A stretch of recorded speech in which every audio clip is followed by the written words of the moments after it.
आज माता को एक आश्चर्य होता है कि छोटे छोटे वानर ये महाकाय राक्षसों से कैसे लड़ेंगे। और देखते हैं हनुमान जी इसका क्या उत्तर देते हैं। आइए दोहा नंबर 15 से शुरू करते हैं। सुंदरकांड पढ़ रहे हैं और सुंदरकांड में दोहा 1 से 14 तक हमने पढ़ लिया था। आज हम दोहा 15 से पढ़ेंगे, उसका अर्थ भी जानेंगे, क्योंकि सुंदरकांड यदि अर्थ जानकर किया जाता है तो जब जब भी हम उसे गाते हैं उसका संपूर्ण फल हमें प्राप्त होता है। जय श्री राम। निशिचर निकर पतंग सम रघुपति बाण कृसानु जननी हृदयम धीर धरु जरे निशाचर जानू। इसमें पता है हनुमान जी माता जानकी को बार बार धीरज धरने के बारे में बोलते हैं। बार बार आप जब भी दोहा 13 से जैसे ही हनुमान जी ने माता जी से बात करना शुरू किया ना, वैसे ही धीरज धरो माता, धीरज धरो माता, धीरज धरो ये बोलते ही रहते हैं। और जब भी वे माता जी से बात करते हैं बस एक ही चीज कहते हैं कि भगवान राम जी की जो कृपा है ना वो आपके साथ सदैव रहेगी, तो आप धीरज धरिए, राम जी आपसे बहुत प्यार करते हैं। अब इस दोहे का अर्थ क्या होता है वो देखते हैं। राक्षसों के समूह पतंगों अर्थात आपने देखा होगा वो छोटी छोटी फुद्दियां जो रोशनी के आसपास घूमती रहती है। हनुमान जी ऐसा कहते हैं कि राक्षसों के समूह है ना ये छोटी फुद्दियां जैसा है। और भगवान श्री रघुनाथ जी के बाण जो है ना वो अग्नि के समान है। जननी हृदयम धीर धरु जरे निशाचर जानू। और आप हृदय में धैर्य धारण करो और राक्षसों को जला ही समझो। जो रघुवीर होती सुध पाई। श्री रामचंद्र जी ने यदि खबर पाई होती करते नहीं विलंबु रघुराई, तो वे क्षण भर भी विलंब नहीं करते।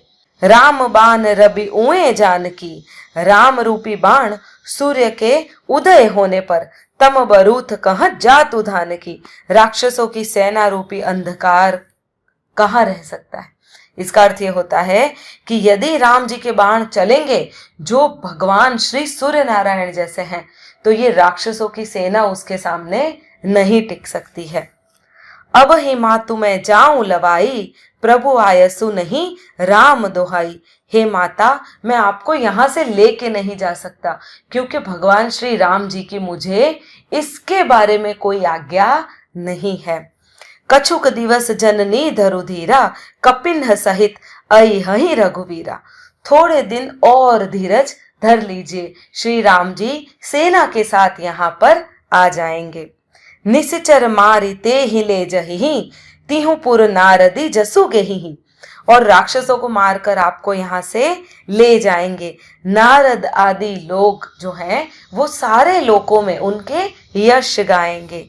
हे सुत कपि सब तुम्हें समाना, जातु धान अति भट बलवाना। सीता माता ने कहा हे हनुमान जी, हे पुत्र, क्या सब वानर तुम्हारे जैसे ही हैं छोटे छोटे? क्योंकि आपको याद होगा हनुमान जी माता के सामने एक छोटे से नन्हे वानर के रूप में, बंदर के स्वरूप में आते हैं।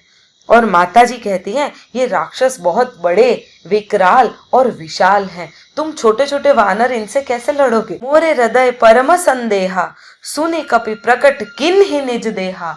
अब माता ने कहा मुझे तो भारी संदेह है तुझ पर कि तुम लोग कैसे जीतोगे इन लोगों से। और जैसे ही हनुमान जी ने ये वाक्य सुना वैसे ही उन्होंने जय श्री राम कह के अपना पूरा शरीर बहुत विशाल करके दिखा दिया। कनक भूधरा आकाश शरीरा, सोने के पर्वत के समान जमीन से लगा के आसमान तक जितना बड़ा शरीर हो सकता था उतना बड़ा शरीर भगवान ने करके दिखा दिया। समर भयंकर अति बलवीरा, और आकार में इतने विशाल थे जो युद्ध में शत्रुओं के मन में भय उत्पन्न करने वाले, और अत्यंत बलवान शरीर उन्होंने करके दिखा दिया। सीता मन भरोस तब भयऊं, और ये देखकर सीता माता के मन में एकदम भरोसा हो गया, क्योंकि हनुमान जी के तो उनको सिर्फ पैर ही पैर नजर आ रहे थे, पूरा शरीर तो अत्यंत विशाल हो गया था। पुनि लघु रूप पवन सुत लयो, और जैसे ही माता जी को भरोसा हुआ फिर से हनुमान जी ने छोटा सा वानर का स्वरूप धारण कर लिया। सुनु माता साखा मृग, नहीं बल बुद्धि विशाल, प्रभु प्रताप ते गरुड़ही खाई परम लघु ब्याल। वही कहते हैं यदि भगवान की कृपा हो ना तो कुछ भी असंभव नहीं होता है। हम चाहे वानर, हमारी बल बुद्धि भले ही ज्यादा नहीं होगी, परंतु प्रभु के प्रताप से बहुत छोटा सर्प भी गरुड़ को खा सकता है। एकदम निर्बल व्यक्ति भी महान से महान असुर को मार सकता है। मन संतोष सुनत कपिबानी, भगति प्रताप तेज बलसानी। अर्थात मन में संतोष ये हनुमान जी की वाणी सुनकर माता जी को हो गया है, क्योंकि उन्हें लगा कि ये जो वानर है ना उसमें भक्ति, प्रताप, तेज और बल सब कुछ है। आशीष दिन ही राम प्रिय जाना, हो हुतात बल सील निधान।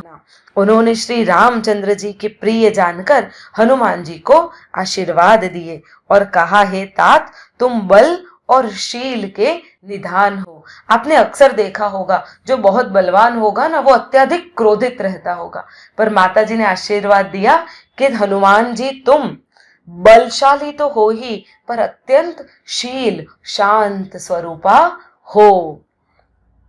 अजर अमर गुण निधि सुत हो हूं। और ये भी कहा तुम अजर रहोगे, तुम बूढ़े कभी नहीं होगे, अमर अमर भी रहोगे, तुम मरोगे भी कभी नहीं। गुण निधि सुत हो हूं, और गुणों की खान के समान होगे। तब तक हनुमान जी सिर्फ हाथ जोड़े खड़े थे उनके सामने, किसी भी तरह का कोई प्रतिकार नहीं दिखाया। करहु कृपा प्रभु अस सुनी काना, निर्भर प्रेम मगन हनुमाना। अब उसके बाद तुरंत माता जी ने कहा, सबसे पहले कहा अजर अमर गुण निधि सुत हो हूं, तुम अजर हो जाओ, अमर हो जाओ, गुणों की खान हो जाओ, पर हनुमान जी ने प्रतिक्रिया नहीं दिखाई। तुरंत ही माता जी ने कहा करहु बहुत रघुनायक छोहू, और रघुनाथ जी तुम पर बहुत सारी कृपा करेंगे। अब जैसे ही रघुनाथ जी का नाम उन्होंने सुना, करहु कृपा प्रभु अस सुनी काना, जैसे ही अपने कानों से सुना कि प्रभु की कृपा होगी हनुमान तुझ पर, निर्भर प्रेम मगन हनुमाना, और हनुमान जी ऐसा सुनते ही प्रेम में मगन हो गए। बार बार नए सी पद सीसा, बोला बचन जोरी कर कीसा। हनुमान जी ने बार बार सीता जी के चरणों में अपना शीश नमाया और फिर हाथ जोड़कर कहा, अब कृत कृत्य भयऊ मैं माता, आशीष तव अमोघ विख्याता। हे माता जी, मैं अब जाके कृतार्थ हुआ हूँ, क्योंकि आपका आशीर्वाद अमोघ अर्थात अचूक है और यह बात जग प्रसिद्ध है। मैं जानता हूँ कि आपने मुझे आशीर्वाद दे दिए है ना, तो अब तो मैं भगवान श्री राम जी की कृपा पाऊंगा ही पाऊंगा। सुनहु मातु मोहि अतिशय भूखा, लागी देखी सुंदर फल रूखा। अब आप जानते ही हो हनुमान जी ने पूरा समुद्र पार किया, इतने सारे राक्षसनियों को मारा, विभीषण से मिले, पर कहीं पर भी आहार ग्रहण नहीं किया। अब यहाँ पर माता जी को देख लिया, तब उनके मन में थोड़ी शांति हो गई, इसलिए अब वो माता जी से कह रहे हैं, हे माता सुनो, ये सुंदर फल वाले ये वाटिकाएं देखकर मुझे बड़ी भूख सी लगाई है। सुन सुत कर ही बिपिन रखवारी, परम सुभट रजनी चर भारी। तब सीता जी ने कहा, बेटा ये बात तो ठीक है, पर सुनो, बड़े भारी योद्धा राक्षस इस वन की रक्षा करते हैं, तुम कैसे यहाँ के फल खाओगे। तिन्ह कर भय माता मोहि नाही, जो तुम सुख मानहु मन माही। हनुमान जी कहते हैं, यदि आपको ठीक लगता है, यदि आप अपने मन में प्रसन्न होकर मुझे आज्ञा देती हैं, तो मुझे उन लोगों का तो तनिक भी भय नहीं है। अब देखेंगे अगले एपिसोड में कि हनुमान जी किस तरह से वो फल खाते हैं। क्या हनुमान जी को उन फलों में रस आता है, स्वाद लगता है, या फलों की बाड़ी ही उजाड़ देते हैं, और फलों की बाड़ी उजाड़ने के पीछे उनका कारण क्या है। क्योंकि उन्होंने तो कहा था, जब तक श्री राम जी का कार्य पूरा नहीं करूंगा ना, तब तक मैं कुछ भी ग्रहण नहीं करूंगा।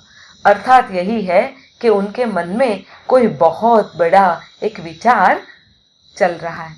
चलिए, तो आगे देखेंगे दूसरे एपिसोड में। अभी तक आपने मुझे जितना प्रेम दिया है उसमें भगवान श्री राम की ही कृपा है, और मैं ये चाहती हूँ कि आगे भी ऐसा ही प्रेम देते रहें। और मेरी चैनल को सब्सक्राइब अवश्य करें, वीडियो को लाइक कीजिए और पूरा सुनिए, जिससे ये वीडियो जो है वो बहुत सारे लोगों तक पहुँचे। धन्यवाद। जय श्री राम।